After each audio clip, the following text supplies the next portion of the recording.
Bienvenue dans ce journal Radio 7 Online. D'abord, les titres. La République démocratique du Congo est dotée des soldats commandos parachutistes qui ont passé 18 mois dans la base. Au moins, ce qui concrétise la vision du chef de l'État d'avoir une armée moderne. Et puis, un délai de 6 semaines est donné au comité de conjoncture économique par le Premier ministre Jean-Michel Samaloukonde pour que le marché soit inondé de produits surgelés. C'est tout pour les titres. Les détails, c'est dans ce journal. Bienvenue à toutes et à tous. Les Quinois et Quinoises demandent aux expatriés de cesser d'exercer les petits commerces. Ils l'ont manifesté aujourd'hui dans les grandes artères de la ville-province de Kinshasa. Regardez.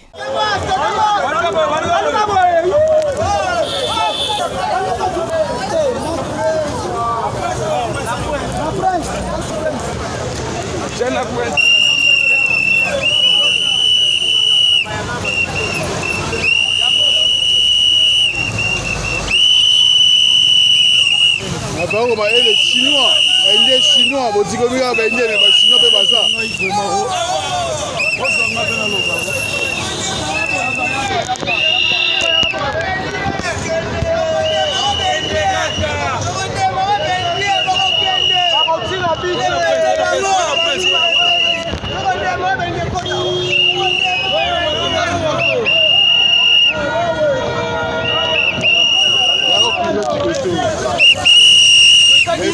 les Chinois vont rentrer.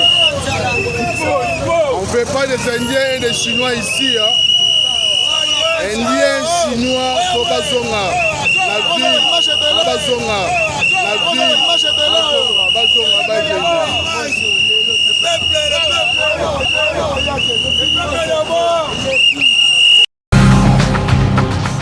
Enfin, la République démocratique du Congo a une unité spéciale de commandos parachutistes formés par les fonds propres du gouvernement de la République démocratique du Congo. Reportage.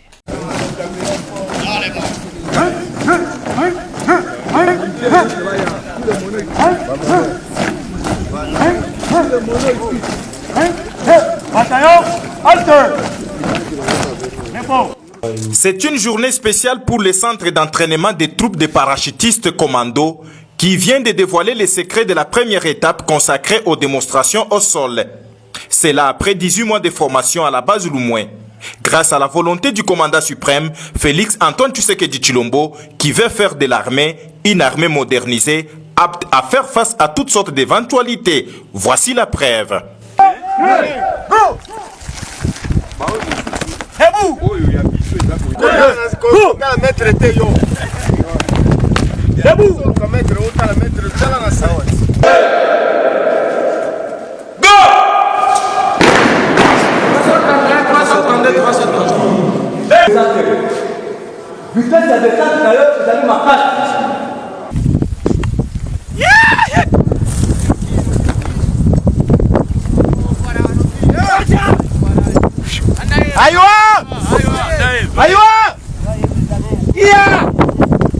Les 224 cadres constituent les premiers bataillons de parachutistes commandos utilisés à ce jour toutes les matières reçues durant les 18 mois à travers les différentes démonstrations qui prouvent qu'ils sont capables de franchir les caps.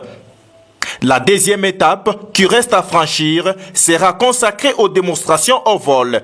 Rappelez que ces 824 éléments sont formés par les instructeurs congolais avec à la tête le colonel Dem et Siko Monga Tony.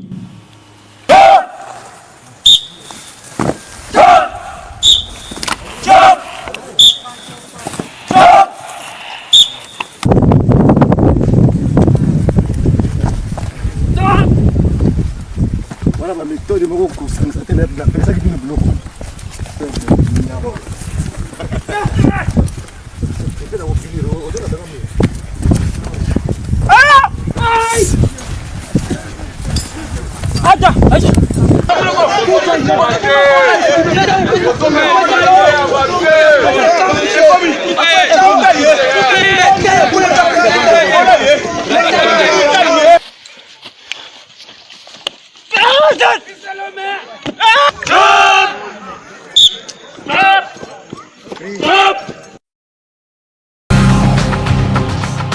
La police des Nations Unies a clôturé la formation de recyclage le mercredi dernier à l'intention de 20 éléments de la police nationale congolaise du commissariat urbain de Butembo dans le Nord Kivu formés sur le droit spécial.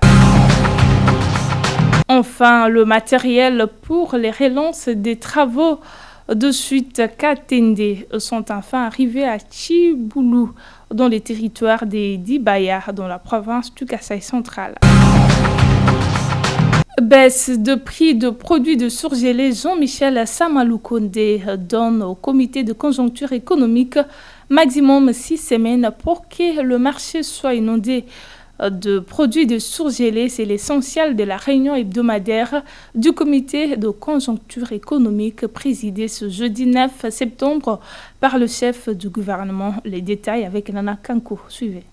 Selon le ministre d'État au plan qui a fait les comptes rendus à la presse, cette réunion a porté sur la note de conjoncture économique, sur les dossiers de la fraude minière à l'est du pays, mais aussi et surtout sur les dossiers liés à la baisse des prix des produits surgelés d'importation sur le marché. Au sujet des produits surgelés d'importation, des dispositions ont été prises pour arriver à la baisse effective des prix, a annoncé le ministre d'État au plan.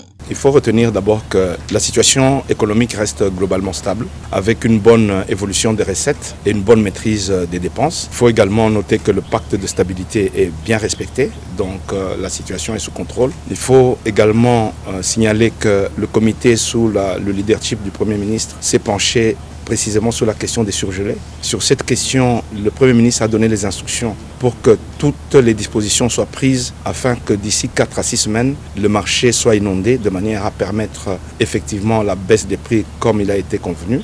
À cet effet, le ministre de l'économie a été instruit de prendre des dispositions de manière à permettre également l'accès aux importateurs nationaux, à ouvrir le marché aux importateurs, de manière à ce que les prix soient abordables d'ici la fin de l'année. Nous avons également parlé de la finalisation du dossier des 145 territoires, où le ministre des Finances a été instruit de disponibiliser les fonds auprès des opérateurs qui doivent commencer les travaux d'abord dans le Kwango et le Congo central et avant d'être généralisés dans les jours à venir sur le reste du territoire. Suite aux différentes révélations faisant état d'exploitation minière frauduleuse dans l'est de la République démocratique du Congo, le Premier ministre a donné des instructions fermes pour mettre fin à ces activités illicites. Il a été également fait état de la question de la fraude minière.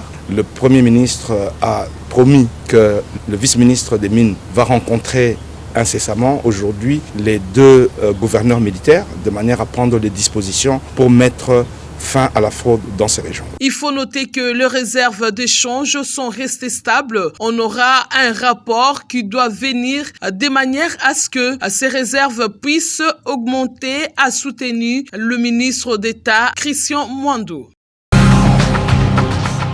Et bas sexuel des élèves, la ministre du Genre, Famille et Enfants, Gisèle Ndaya, rappelle que la pornographie mettant les enfants aux scènes est une infraction.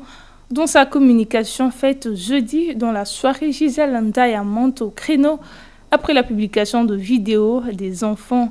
Elle condamne cet acte immoral qui relève d'une bassesse intolérable et interpelle les acteurs impliqués dans la protection et la promotion des droits des enfants. Suivez. Mesdames et messieurs, en ma qualité de ministre du Genre, Famille et Enfants, je suis avec attention la question de la diffusion depuis quelque temps sur les réseaux sociaux des images vidéo montrant des élèves en uniforme en plein ébat sexuel. Mon ministère condamne cet acte qui relève d'une bassesse intolérable. J'interpelle chacun des intervenants dans la protection et la promotion des droits de l'enfant sur la responsabilité qui nous incombe sur l'encadrement des enfants.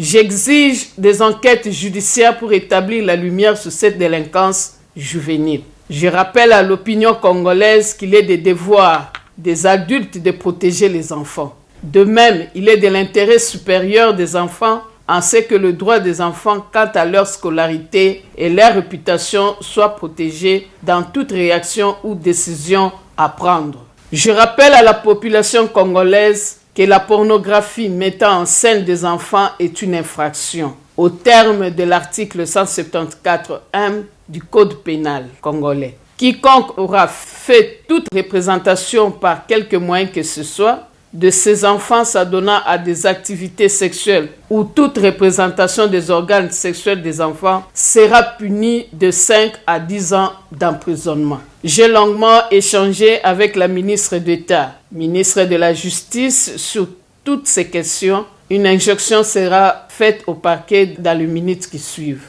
Mesdames et messieurs, ensemble, protégeons nos enfants. J'ai dit et je vous remercie. Pas d'imbroglio au ministère des Affaires foncières. Certains collaborateurs de ce ministère qui revendiquent les paiements de leurs primes sont sous-informés sur le fonctionnement de ces ministères. Le secrétaire général aux Affaires foncières, Gérard Mugangu, donne pléthore d'argent contrairement à d'autres ministères, il a dit à la presse nationale. Regardez. C'est depuis des jours que l'opinion assiste aux revendications de quelques collaborateurs au ministère des Affaires foncières, lesquelles revendications font état d'un paiement de leurs primes. Jugeant ces spectacles de désolants, le secrétaire général aux affaires foncières est monté au créneau. Gérard Mugangu a prouvé noir sur blanc que ces revendications n'ont pas raison d'être. Ce chef d'administration a évoqué au cours de ce point de presse les éléments déclencheurs de ces agitations. Il y a tout d'abord la problématique du nombre pléthorique que compte le ministère des Affaires foncières, contrairement à d'autres ministères. À cela, faut-il ajouter le manque de la bonne information de la part des nouveaux agents. Le ministre de la fonction publique a pris un arrêté, ou plusieurs arrêtés, rien que pour la ville de Kinshasa. Le ministre de la fonction publique a régularisé les cas donc il a donné les numéros matricules sur 3487 personnes sur Kinshasa. Et comme ça ne s'est pas arrêté là, le ministre de la fonction publique a signé d'autres arrêtés en province. Et ces arrêtés-là qui sont en province ont repris des personnes qui ont été oubliées dans les arrêtés de Kinshasa.